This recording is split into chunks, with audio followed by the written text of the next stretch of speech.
So welcome again. तो इस video में हम बात करने वाले हैं मंगोलिया के प्रेसिडेंट के इंडिया विजिट के बारे में। तो रिसेंटली जो मंगोलिया के प्रेसिडेंट हैं वो इंडिया आए हुए हैं और उनकी हमारे प्राइम मिनिस्टर के साथ मीटिंग हुई है, जिस मीटिंग में डिसाइड किया गया है कि मंगोलिया की बॉर्डर सिक्योरिटी फोर्स है, इसकी ट्रेनिंग अब इंडिया में होगी। यानी कि इंडिया, जैसे कि आईएमए आपको पता होगा, जो इंडियन मिलिट्री एकेडमी है, इसमें बहुत सारे अदर नेशंस के आर्मी ऑफिसर्स की ट्रेनिंग होती है। इसी टाइप में बीएसएफ है मंगोलिया की, उसकी ट्रेनिंग भी अब इंडिया में होगी। इसी के साथ मीटिंग में और भी बहुत सारी चीज़ें डिस्कस हुई। पीएम मोदी ने कहा कि जो हमारे बुद्धिस्ट रिलेशंस हैं, ये एक कनेक्टिंग रिलेशन है बिटवीन मंगोलिया और इंडिया। इसी के साथ साथ मोदी जी ने कहा कि जो मंगोलिया के ऐसे लोग जो इंडिया आना चाहते हैं, उनको हम फ्री ई वीज़ास प्रोवाइड करेंगे।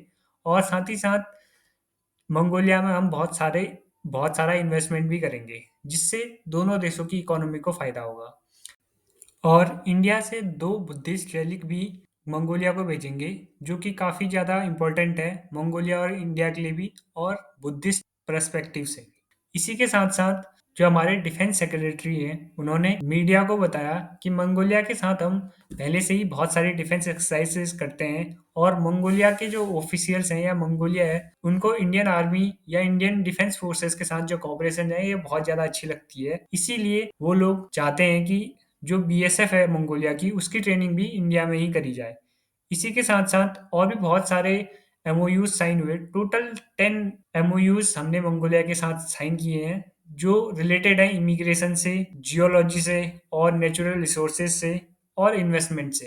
इसी के साथ-साथ ये मीटिंग काफ़ी ज़्यादा इम्पोर्टेंट है इंडिया और मंगोलिया के रिलेशंस को आगे बढ़ाने के लिए। ग्लोबल साउथ की वॉइस बनने के लिए ये सबसे बहुत ज़्यादा इम्पोर्टेंट है कि जो हमारी नेबरिंग कंट्रीज़ हैं या ग्लोबल साउथ का पार्ट है, उन कंट्रीज़ की इकोनॉमी में और उन कंट्रीज़ की नेशनल सिक्योरिटी में इंडिया एक्टिवली इन्वॉल्वमेंट रखे, और उनकी नेशनल सिक्योरिटी या फाइनेंशियल चीज़ों पर इंडिया का नज़र रखे, और इंडिया उन इसका पार्ट बने रहे एक लंबे टाइम। तो आई होप आपको पता लगा होगा कि मंगोलिया के प्रेसिडेंट की इंडिया विजिट में क्या-क्या चीज़ें डिस्कस हुई हैं, और क्यों जो हमारी नेबरिंग कंट्रीज़ हैं या जो साउथ एशियन कंट्रीज़ हैं, उनके साथ हमारे रिलेशन बहुत ज़्यादा इम्पोर्टेंट है। तो इस वीडियो को यहीं पे ख़त्म करते हैं। धन्यवाद।